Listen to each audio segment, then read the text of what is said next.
In government, the Finance Commission met Monday night and began their meeting with Pete Frazier and Lisa Driscoll presenting about the Hilltop Security and S&P Global ratings. Following the presentation, the Commission discussed the FY22 budget timeline and voted to have virtual FY22 budget hearings. Tony Mazzucco presented on the revolving accounts as well as the performance summary. The next Finance Commission meeting will be in the coming weeks. Also Monday night, the Planning Board met with one item on the agenda to discuss the February 8th special town meeting and the zoning bylaw amendments that were voted for reconsideration. Town Planner Paul Halkiotis talked in length about what caused this vote. The next Planning Board meeting will be on March 8th. At the Board of Selectmen meeting Tuesday night, Mark Ryan provided his monthly department update. Kevin Shaughnessy, Daryl Hanson, and Dan Morrissey provided an update on the Light Department. The Selectmen spent a good portion of their meeting discussing the newly approved Morse House study. The study was approved for $50,000 by town meeting.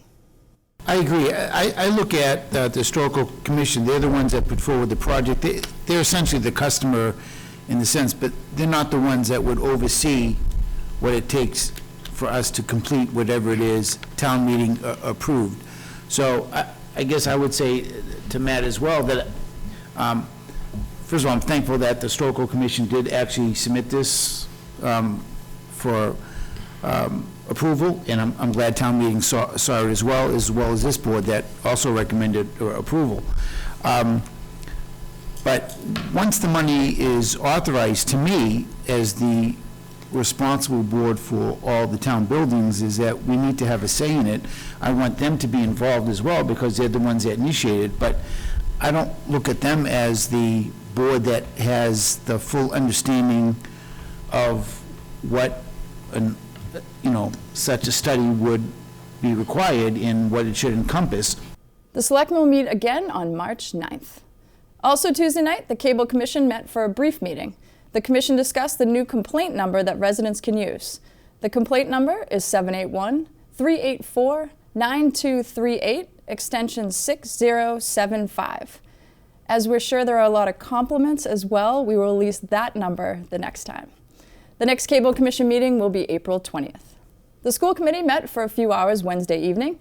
The committee's first guests were representatives from Compass and AI3 to discuss the timeline of the middle school building project, with hopes to present a more concrete direction to the committee during the March 10th meeting. Segal Reese joined to provide her COVID-19 case update, the good news being that they have seen a steady decrease in cases the past couple of weeks. Awesome.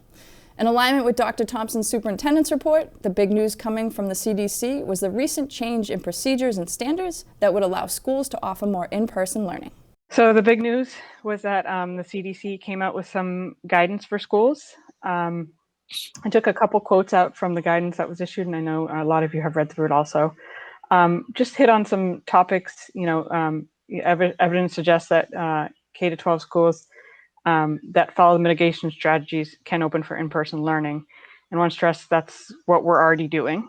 And they talk about the mitigation strategies that we're all doing already, make sure everybody's wearing masks, physical distancing, hand washing, the cleaning protocols, and the contact tracing, all things that the school department is doing and doing very well. And we've talked about a lot here, and that's why we think we haven't seen spread in the schools, and we haven't seen outbreaks in the schools, we haven't seen spread, and we haven't seen a large amount of cases in the schools because of all those mitigation strategies. The CDC guidance is based on a color-coded transmission system where Norwood is likely to fall into the blue or yellow category based on the recent trend of case counts. So if you look at this metal piece, this yellow piece, moderate yellow, not metal, the K-12 schools remain open for full in-person instruction, physical distancing of 6 feet or more to the greatest extent possible. So this is where it comes in. And when we were orange, we talked about elementary schools in a hybrid learning model or reduced attendance. Physical distancing of 6 feet or more is required. So when you're in yellow, it's 6 feet or more to the greatest extent possible. When you're orange, which we were before, it was required according to the CDC. And you can get, again, see middle and high schools, again, physical distance of six. So we're now getting into this yellow and possibly blue piece. Right now, as the numbers are going down, and it's where whatever is, whenever possible. The rough timeline for parents would be to expect a survey to come out somewhere in mid-March, with a phased opening approach starting in April. The meeting concluded with discussion on the FY22 budget, in which the committee is targeting a 3.5% increase from last year's total. For complete government coverage, tune into the NCM Government channel or watch it on demand at norwoodcommunitymedia.org.